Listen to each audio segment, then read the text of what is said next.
আলাইকুম প্রিয় দেশবাসী ভাই বোনেরা, আসসালামু আলাইকুম। আমি এই যে আপনাদেরকে টিপস দিব, যাদের মা বাপ মুরব্বী বা ভাই বোনদের যাদের বাতের ব্যথা, ওই বাতের ব্যথা একটা টিপস দিব। আপনাদেরকে বলি, দেখাই, আপনারা শুনেন।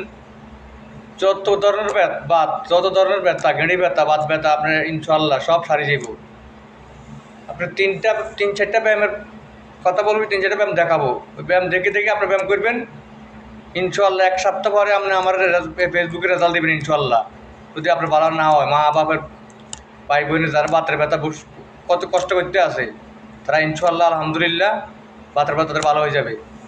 প্রথমত যাদের হাতের ব্যথা, গেঁড়ি ব্যথা, প্রথম এমিলে করি, হাত সোজা করে ধরি, এমিলে 10 বার, সকালে 10 বার, এরপরে এমনি ধরবেন এমিলে, তা নাই, সকালে 10 বার, বিকেলে 10 বার,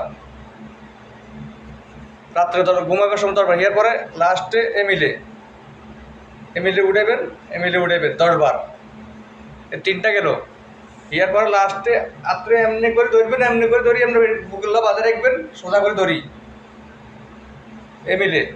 এমনি করে ধরবেন 10 বার।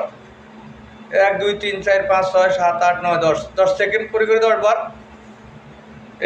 সাইডটা ব্যায়াম যদি সুন্দর করে কেউ করতে পারে, ইনশাল্লাহ তার বাতের ব্যথা, গেঁড়ি ব্যথা চিরতর হয়ে যাবে ইনশাল্লাহ। আমি উপকার পাইছি, অনেক ব্যথা কষ্ট করছি, অনেক ওষুধ খাইছি, কাম হয় না, কিন্তু এই ব্যায়ামটা ডাক্তারে আমার বলে দিছে।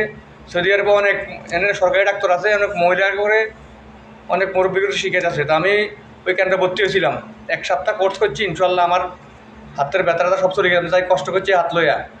তাই আপনাদেরকে বলি, মা বা ভাই বোন যাদের বাতের ব্যথা আছে, তারা এই ব্যায়ামটা কন্টিনিউ করবেন, ইনশাল্লাহ আপনাদের শরীর সুস্থ হয়ে যাব। এক সপ্তাহে 10টা করে প্রতিদিন, সকালে 1 বার, দুপুরে 1 বার, রাতে 1 বার, 3টা টাইম করবেন ইনশাল্লাহ।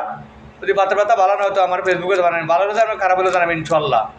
আমি বহুত লোকের এই বুদ্ধি দিয়েছি, এখানে অনেক লোক ভালো হয়েছে আলহামদুলিল্লাহ।